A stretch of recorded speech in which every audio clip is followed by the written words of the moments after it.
প্রিয় শিক্ষার্থীবৃন্দ, আসসালামু আলাইকুম। আশা করি আপনারা সকলেই ভালো আছেন। আপনাদের সাথে আবার অনলাইন ক্লাসে দেখা সবাইকে স্বাগতম। প্রতিনিয়তের মতো আজকে হিসাব বিজ্ঞান প্রথম পত্র নিয়ে আলোচনা করব। তার আগে বলে নিই যে পুরো পৃথিবীতে আবার সেই করোনার যে প্রকট এখনো আছে। আমরা অবশ্যই বাসার বাইরে বিশেষ কোনো প্রয়োজন না ছাড়া বের হব না। বিশেষ কোনো প্রয়োজনে বাসার বাইরে যদি যেতে হয় তাহলে আমরা যাব। সেই ক্ষেত্রে আমরা মাস্ক অবশ্যই নিয়ে বের হব এবং হ্যান্ড স্যানিটাইজার মাস্ক ব্যবহার করব এবং হ্যান্ড স্যানিটাইজার ইউজ করব। এবং মহান আল্লাহ তাআলার কাছে আমরা দোয়া প্রার্থনা করব, দোয়া করব যে আল্লাহ তাআলা আমাদের সবাইকেই এই করোনা থেকে রক্ষা করেন। আপনাদের অবশ্যই ইন্টারমিডিয়েটের রেজাল্ট ভালো করতে হবে। যদি ইন্টারমিডিয়েটের রেজাল্ট ভালো করতে পারেন তাহলে ভালো একটা ইউনিভার্সিটিতে চান্স পাবেন এবং আপনার লাইফ বদলে যাবে, লাইফে অনেক পরিবর্তন আসবে। এই জন্য আমাকে অবশ্যই চেষ্টা করতে হবে। যেহেতু এখন করোনার কারণে আমরা ক্লাসে যেতে পারছি না, আমাদের অনলাইন ক্লাস হচ্ছে, সেখানে আমরা অবশ্যই ধন্যবাদ জানাবো আমাদের কলেজের প্রিন্সিপাল স্যার এবং ভাইস প্রিন্সিপাল ম্যাডামকে, তাদের এবং যে শিক্ষক প্রতিনিধি আছে তাদের কারণে আজকে আমাদের এই কলেজে ক্লাস অনলাইন ক্লাসের আয়োজন। আপনাদের বলে রাখি যে আপনাদের এই জানুয়ারি মাসের 20 তারিখ থেকে প্রথম সেমিস্টার পরীক্ষা শুরু হবে। আপনারা অবশ্যই সবাই পরীক্ষা দিবেন এবং আপনাদের পিছনের যে বকেয়া যদি থেকে থাকে সেই বকেয়াগুলো পরিশোধ করে দিবেন। এবং আমরা অবশ্যই পরীক্ষা অ্যাটেন্ড করব। যেহেতু এটা আমাদের প্রথম সেমিস্টার পরীক্ষা, এটা এই পরীক্ষা এবং এরপরে আমাদের ফার্স্ট ইয়ার ফাইনাল যেটা হবে, এই পরীক্ষা যদি আমরা প্রথম সেমিস্টার পরীক্ষা না দিই তাহলে ফার্স্ট ইয়ার ফাইনাল আমাদের দিতে পারবো না। এবং আপনারা অবশ্যই আপনাদের গ্রুপ টিচারের সাথে আলোচনা করবেন এই ব্যাপারে। আমি আপনাদের গ্রুপ টিচার, আমার রোল নাম্বার যেটা আমি আবার এখানে লিখে দিই, রোল নাম্বার যারা 6061 থেকে 6075 পর্যন্ত যারা এই রোলে আছেন তারা অবশ্যই আমার সাথে যোগাযোগ করবেন। আপনাদের কোনো কোশ্চেন থাকলে, আপনাদের কোনো প্রয়োজনে আমি অবশ্যই হেল্প করব। ক্লাসগুলো অনলাইন ছাড়া যদি আমরা ক্লাসে নিতে পারতাম সেই ক্ষেত্রে আপনারা অনেক ধরনের কোশ্চেন করতে পারতেন, অনেক কিছু আমরা শেষ করতে পারতাম। অনলাইনের কারণে আমরা 100% শেষ করতে পারিনি, তবে যেগুলো শেষ করা হয়েছে সেগুলোর মধ্যে আপনাদের পরীক্ষাগুলো হবে। আপনারা অবশ্যই এই প্রিপারেশন নিয়ে ভালো মতো আপনারা পরীক্ষা অ্যাটেন্ড করবেন। আজকে আপনাদের যে চ্যাপ্টারে আমার অঙ্ক করার কথা, নবম অধ্যায় আর্থিক বিবরণী, আমি ঢাকা বোর্ডের 2017 সালের উদাহরণ 41 পুঁথিনিলয় এটার কোশ্চেনটা সলভ করব। কারণ আমরা জানি যে আর্থিক বিবরণী থেকে 10-10-20 মার্কের কোশ্চেন থাকে, বাধ্যতামূলক, এখানে কোনো অপশন থাকে না। এই কারণে আমাদের আর্থিক বিবরণী ভালো মতো শিখতে হবে। এখান থেকে তাহলে আমরা 20 পেয়ে যাব। ওকে, তাহলে আমরা ঢাকা বোর্ড 2017, আর যদি আপনি বইয়ের কথা বলেন তাহলে পুঁথিনিলয়ের 41 নম্বর উদাহরণটা আমরা শুরু করতেছি। এখন আমরা বোর্ডের এই জিনিসগুলো মুছে ফেলবো, তারপর আমরা মূল অঙ্কটা পড়ে শুরু করব।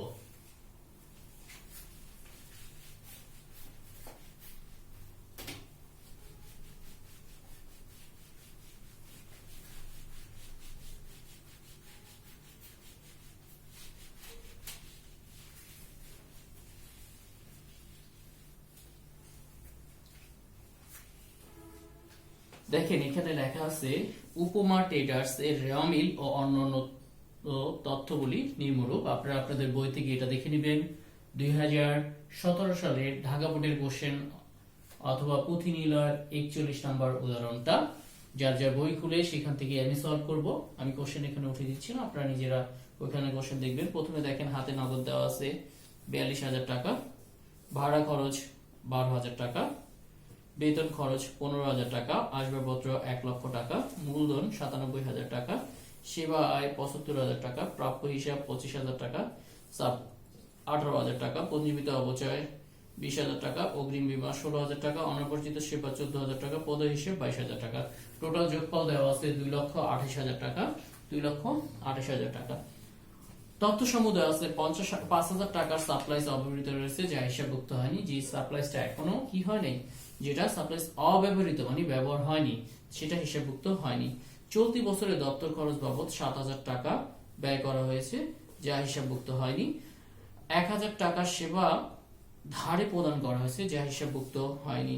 আসবাবপত্র আনুমানিক আয়ুষ্কাল 10 বছর। করণীয় চলতি বছরের সাপ্লাই খরচের পরিমাণ নির্ণয় করো।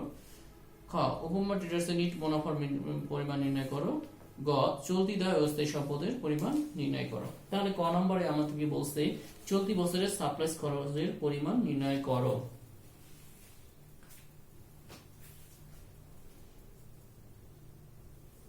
ক এটাতে আমাদের থাকবে 2 মার্কস। চলতি বছরের সাপ্লাইস খরচের পরিমাণ নির্ণয়। চলতি বছরের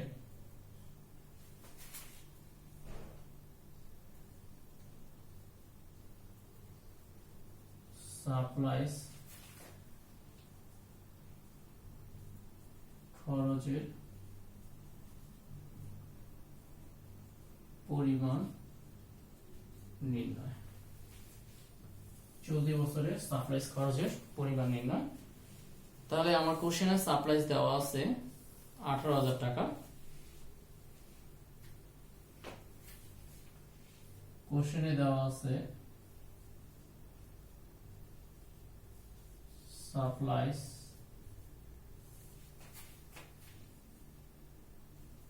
18,000 টাকা বা অব্যবহৃত, যেটা ব্যবহার হয় অব্যবহৃত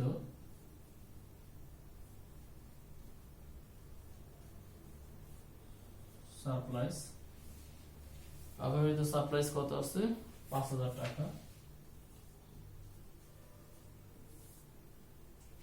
আমার সম্পদ ছিল 18,000 টাকা আর এখন হাতে অব্যবহৃত মানে যেটা ব্যবহার হয়নি হাতে আছে 5,000 টাকা। তাহলে 18,000 টাকার সম্পদ থেকে আমরা যদি 5,000 টাকার সম্পদ বাদ দিই তাহলে সম্পদ থাকে 13,000 টাকা। তাহলে এখানে আমার 13,000 টাকা ব্যবহার হয়েছে। সম্পদ ছিল 18,000 টাকা, এখন সম্পদ আছে 5,000 টাকা। তাহলে আমার ব্যবহার হয়েছে 13,000 টাকা। আমার কোশ্চেনে বলছে কতটুকু সাপ্লাইস খরচ হয়েছে। এখন খরচ পেয়ে গেলাম আমরা এখানে 13,000 টাকা। এখানে লিখে নিব আমরা সাপ্লাইস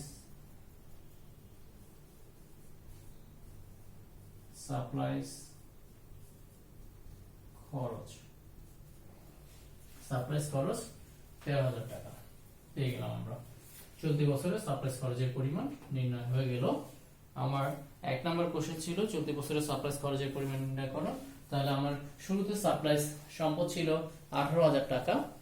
এ থেকে আমরা কোশ্চেন এই নম্বরে বলা আছে অব্যবহৃত সাপ্লাইস 5,000 টাকা। আমরা অব্যবহৃত সাপ্লাইস 5,000 টাকা বাদ দিলাম 18,000 সম্পদ থেকে। তাহলে এখন ব্যবহার হলো 13,000 টাকা সাপ্লাইস। এটা ছিল আমাদের 1 নম্বর কোশ্চেন। আমরা কমপ্লিট করে ফেললাম। এই ক নাম্বার দিয়ে মুছে ফেলবো আমরা এখন।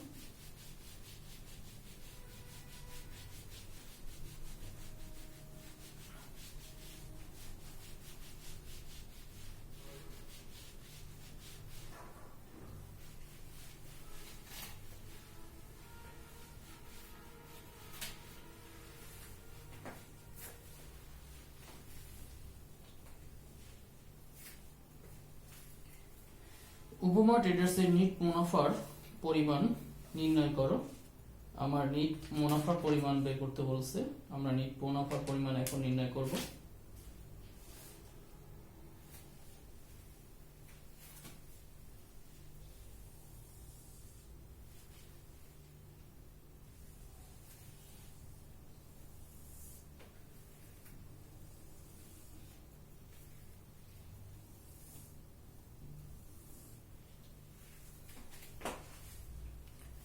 উপমা ট্রেডার্স,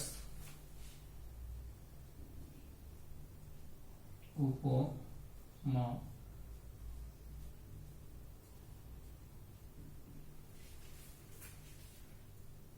ট্রেডার্স এর বিশদ আয় বিবরণী, বিশদ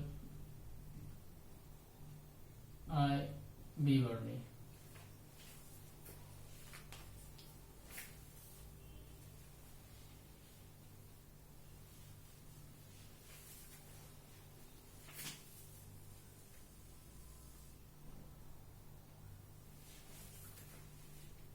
দুই হাজার 2016 সালে 31শে ডিসেম্বর সমস্ত বছরের জন্য 2016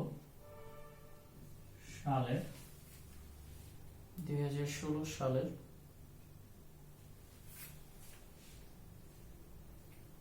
31শে ডিসেম্বর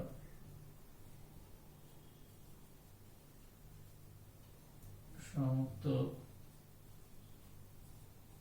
বছরের জন্য 2016 সালে 31শে সমস্ত বছরের জন্য বিবরণ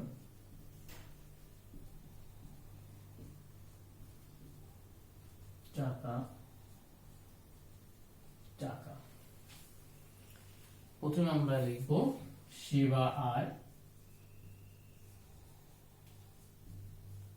সেবা আয় আমার কোশ্চেনে দেওয়া আছে সেবা আয় ৭৫,০০০ টাকা। আমরা ৭৫,০০০ টাকা যোগ বলা আছে সমন্বয় কোন চলতি বছরের দপ্তর খরচ এত টাকা যা হিসাবভুক্ত, ১,০০০ টাকার সেবা ধারে প্রদান করা হয়েছে যা হিসাবভুক্ত হয়নি। আমরা ধারে সেবা দিছি, বকেয়া সেবা, আমরা কাউকে কাজ করে দিছি, টাকা পাইনি, এখন পাবো। তাহলে যে টাকাটা পাইনি ওটা তো আমার আয়, কাজ যেহেতু হয়ে গেছে, তাহলে এটা হলো ধারে সেবা বা বকেয়া সেবা। ধারে সেবা বা বকেয়া সেবা বা অলিখিত সেবা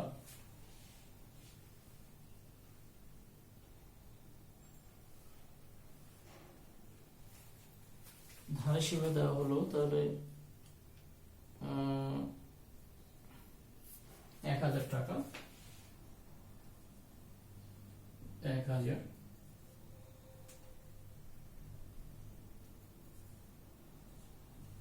৭৬,০০০ টাকা মোট আয়। এখন এটা থেকে আমরা ব্যয়গুলো বের করব। আমাদের মোট ব্যয়, প্রথমে আমরা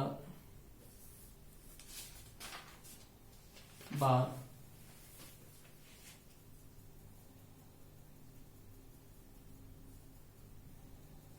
খরচ সম, খরচের ভিতরে আমরা সমন্বয়গুলো দেখব। বলা আছে সাপ্লাইস অব্যবহৃত আছে, তাহলে ব্যবহৃত সাপ্লাইস কত, সাপ্লাইস খরচ 18,০০০ মাইনাস 5,০০০ 13,০০০। সমন্বয় ধরে অঙ্ক করব। চলতি বছরে দপ্তর খরচ বাবদ 7,০০০ টাকা বাকি আছে, উপরে দপ্তর খরচ আছে কিনা আমরা দেখিনি। উপরে দপ্তর খরচ নেই, তাহলে এখানে সরাসরি আমরা দপ্তর খরচ 7,০০০ টাকা। এরপরে আর এখানে আছে অবচয়, আয়ুষ্কাল 10 বছর, সম্পদের মূল্য 1,00,000 টাকা। 1 লক্ষ টাকা 10 দিয়ে ভাগ দিলে 10,000 টাকা। তাহলে আসবাবপত্রের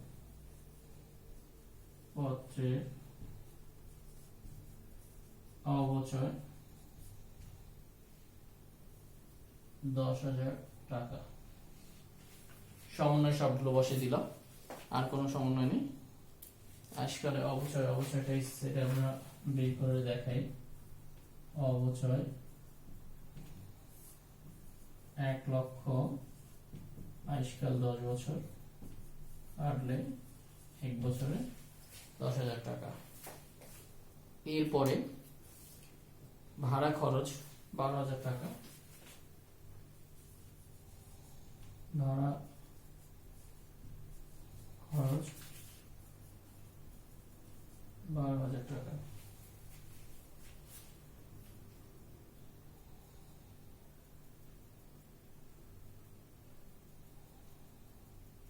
বেতন খরচ 15,000 টাকা।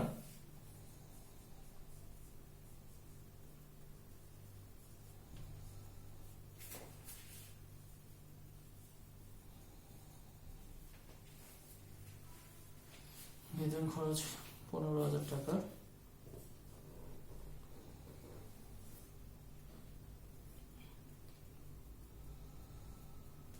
আর কোনো নাই এখানে, তাহলে আমরা সবগুলো যোগ করে দিই। 20, 30, 30, 45, 55, 57,000 টাকা। 76 থেকে বাদ দিলে আমাদের নিট মুনাফা, আমাকে কোশ্চেনে বলছে নিট মুনাফা বের করতে, তাহলে আমাদের নিট মুনাফা বের হয়ে যাবে 60, 16 আর 3, 19। তাহলে নিট মুনাফা হলো 19,000 টাকা। বিশদ আয় বিবরণী আমাদের বের হয়ে গেল। প্রিয় শিক্ষার্থীবৃন্দ, আমরা বিশদ আয় বিবরণী করে ফেললাম। এখন আমরা আবার একটু দেখে নিই কিভাবে এটাকে আমরা করলাম। বিশদ আয় বিবরণী, প্রথমে সেবা আয়, আমাদের মোট আয়টা আমরা লিখলাম এখানে। সেবা আয় কোশ্চেনে দেওয়া ছিল 75,000 টাকা, আমরা 75,000 টাকা লিখলাম, এবং সেবার সাথে যে বকেয়া, যদি কোনো বকেয়া সেবা আয় থাকে সেটা যোগ হবে, আর অগ্রিম থাকে সেটা বিয়োগ হবে। তাহলে এখানে আমাদের সমন্বয় দেওয়া ছিল 3 নম্বরে 1,000 টাকার সেবা ধারে প্রদান করা হয়েছে যা হিসাবভুক্ত হয়নি। তাহলে এটা আমরা এখানে যোগ করে নিলাম, ধারে সেবা বকেয়া 1,000 টাকা। তাহলে 75,000 থেকে সাথে 1,000 যোগ করলে 76,000 টাকা। এবং এটা হলো আমাদের মোট আয়। আমরা মোট আয়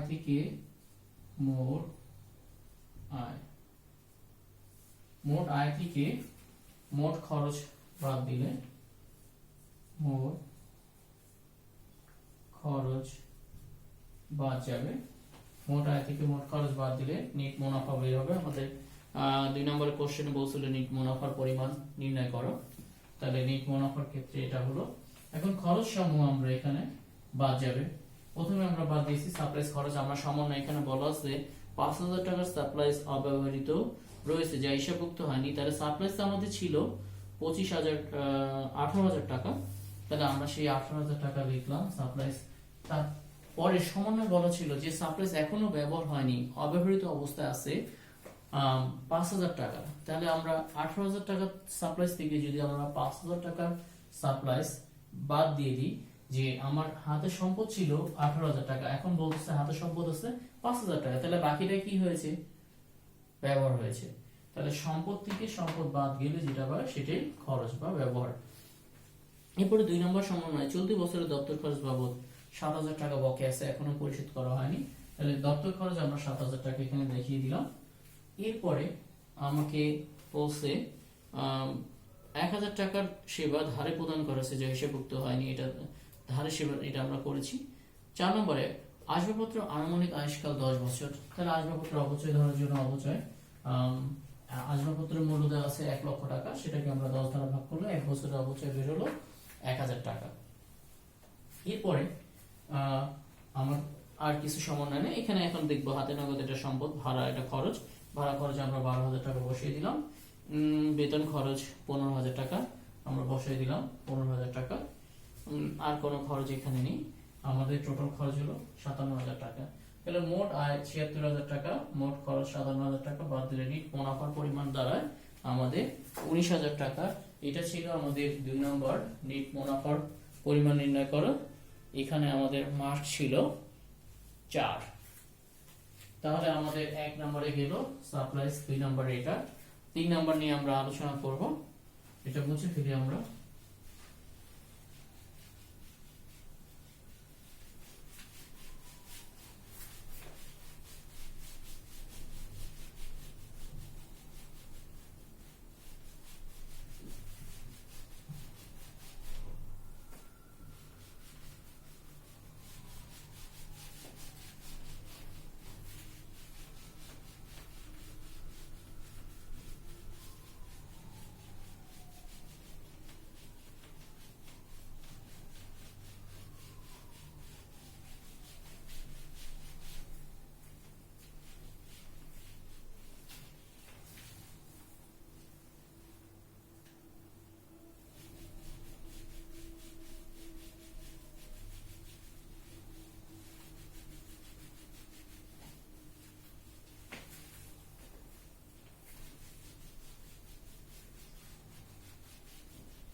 এরপর আমাদের চলতি দায় ও স্থায়ী সম্পদের পরিমাণ নির্ণয় করতে বলেছে। আমাদের চলতি দায়, আমরা প্রথমে চলতি দায়টা নির্ণয় করি। গ নাম্বার,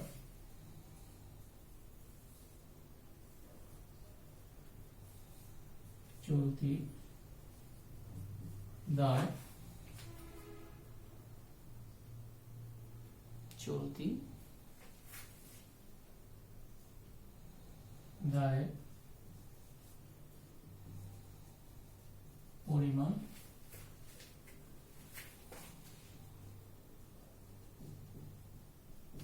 নির্ণয়।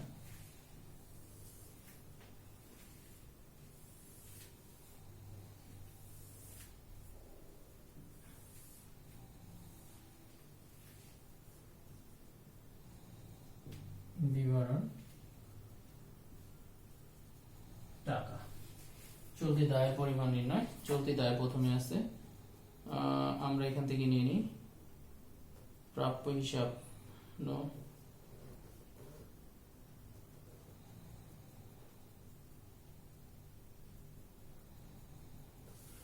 পদ হিসাব এবং অনুপরিচিত সেবা হিসাব এবং বকেয়া খরচ হিসাব। অনুপরিচিত সেবায়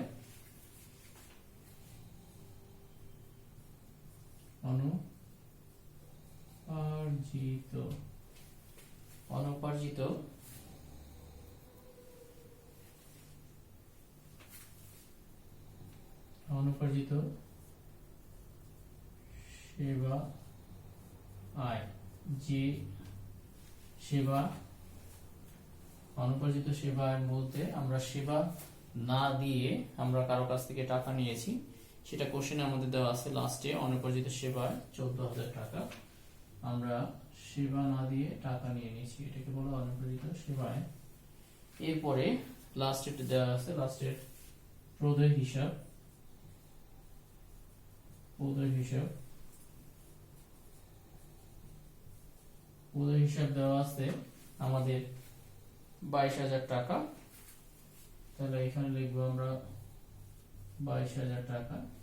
এবং কোশ্চেনে সমন্বয় দেওয়া আছে, চলতি বছরে দপ্তর খরচ বাবদ বকেয়া আছে 7,000 টাকা, আর কোনো দায় বকেয়া নেই।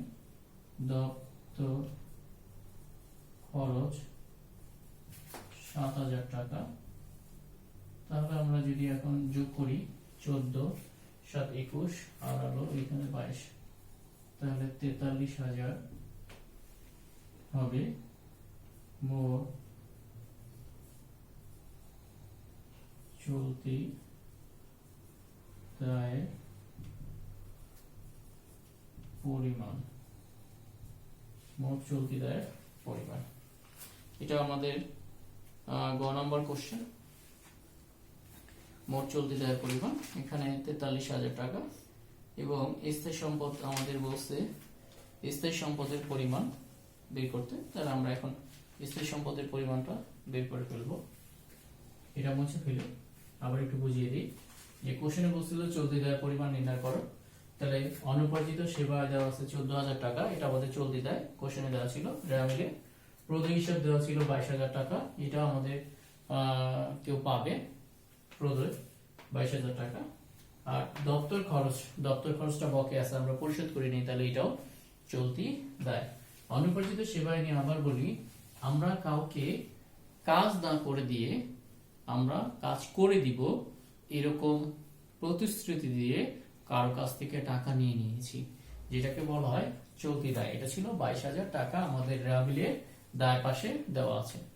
এরপর হলো প্রদয় হিসাব রেয়াবিলে দায় পাশে দেওয়া আছে, যে টাকাটা মানে আমাদের দিতে হবে, প্রদান করতে হবে, সেটাকে প্রদয় হিসাবে এখানে আমরা 22,000 টাকা। এরপর দাপ্তরিক খরচে 7,000 টাকা বকে আছে, সেটা এখানে আসলো। মোট আমাদের 43,000 টাকা। এটা এখন মুছে ফেলতেছি আমরা।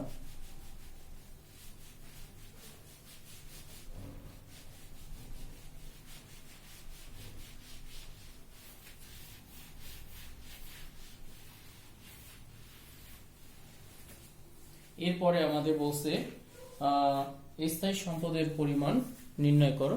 আমরা স্থায়ী সম্পদের পরিমাণ এখন নির্ণয় করব। গ নম্বরে স্থায়ী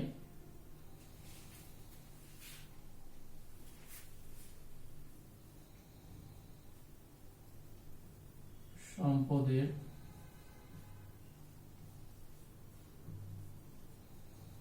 পরিমাণ নির্ণয় করো।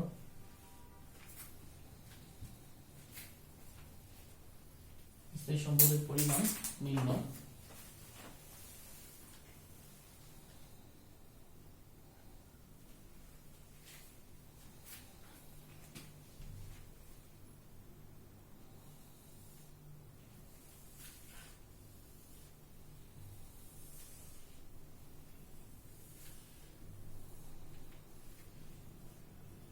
বিবরণ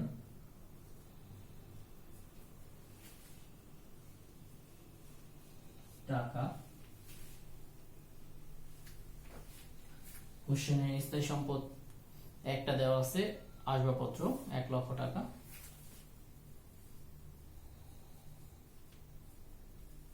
আসবাবপত্র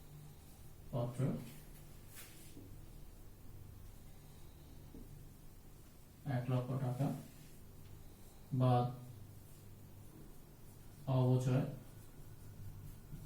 অবচয় কোশ্চেনে দেওয়া আছে পুঞ্জীবিত অবচয় 20,000 টাকা। 20,000 টাকা যোগ চলতি বছরে 10,000 টাকা আমাদের বের হলো। বলা ছিল আসবাবপত্রের আয়ুষ্কাল 10 বছর, তাহলে এখানে অবচয় বের হলো 10,000 টাকা। এই মোট 30,000 টাকা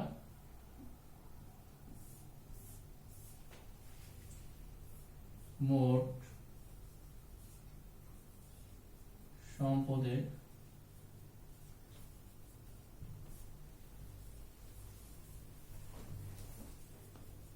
পরিমাণ 70,000 টাকা বের করে ফেললাম আমরা স্থায়ী সম্পদের পরিমাণ। আমরা আবার একটু এখানে আলোচনা করি যে আসবাবপত্র দেওয়া আছে 1 লক্ষ টাকা, অবচয় কোশ্চেনে দেওয়া ছিল বিগত সালে পুঞ্জীবিত অবচয় 20,000 টাকা, আর নতুন করে আমরা এই বছরের অবচয় পেলাম 10,000 টাকা, আমরা যোগ করে পেলাম এখানে 30,000 টাকা। তাহলে অবচয় যদি আমরা মোট সম্পদ থেকে 1 লক্ষ টাকা থেকে টোটাল অবচয় বাদ দিই, বিগত সালের 20 আর এখনের 10, এই 30 বাদ দিলে বর্তমান সম্পদের যে মূল্য আছে সেটার মূল্য হলো 70,000 টাকা। এটা ছিল আমাদের গ নাম্বার কোশ্চেন। তাহলে আমাদের 3টা কোশ্চেন বলছিল। প্রথমে 1 নম্বর বলছিল চলতি বছরে সাপ্লাইস যেটা খরচ হয়েছে সেটার পরিমাণ নির্ণয় করতে, সেটা আমরা বের করেছিলাম, সেখানে 13,000 টাকা। এবং 2 নম্বর কোশ্চেনে বলা ছিল আমাদের যে উপমা ট্রেডার্সের নিট মুনাফার পরিমাণ নির্ণয় করো। আমরা নিট মুনাফা বের করেছিলাম 19,000 টাকা। এবং 3 নম্বর কোশ্চেনে বলেছিল মোট চলতি দায়ের পরিমাণ নির্ণয় করো। আমরা মোট চলতি দায় বের করেছিলাম 43,000 টাকা। এবং 3 নম্বর কোশ্চেন এর ভিতরে ছিল স্থায়ী সম্পদের পরিমাণ নির্ণয় করো, সেটা হলো 70,000 টাকা। তাহলে প্রথম যে কোশ্চেনটা সেটার উত্তর কর উত্তর ছিল আমরা 13,000 টাকা, এটা 2 মার্কস। খর উত্তর ছিল 19,000 টাকা, গড় উত্তর 43,000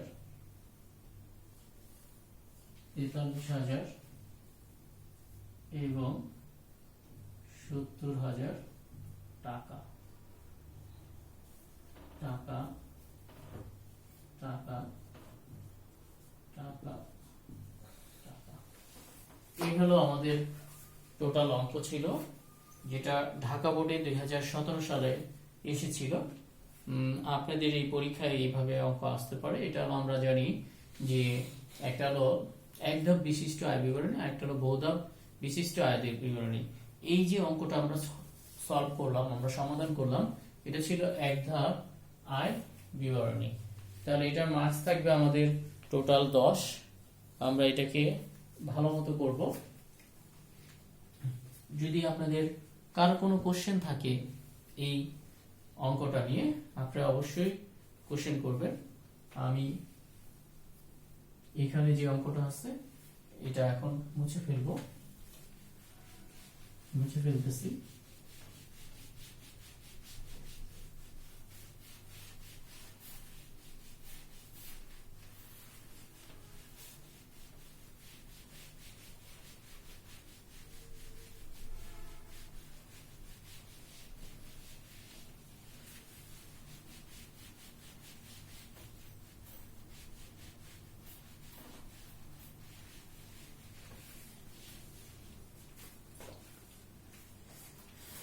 আপনাদের কে আবারও বলতেছি যে এই যে অঙ্কটা আমরা করলাম, এই অঙ্ক নিয়ে ঢাকা বোর্ডের 2017 সালের অঙ্ক, এটা নিয়ে যদি কারো কোনো কোশ্চেন থাকে আপনারা অবশ্যই করবেন। এবং আমাদের সামনে এই পরীক্ষার আগে এটাই আপনাদের সাথে আমার আজকে আপনাদের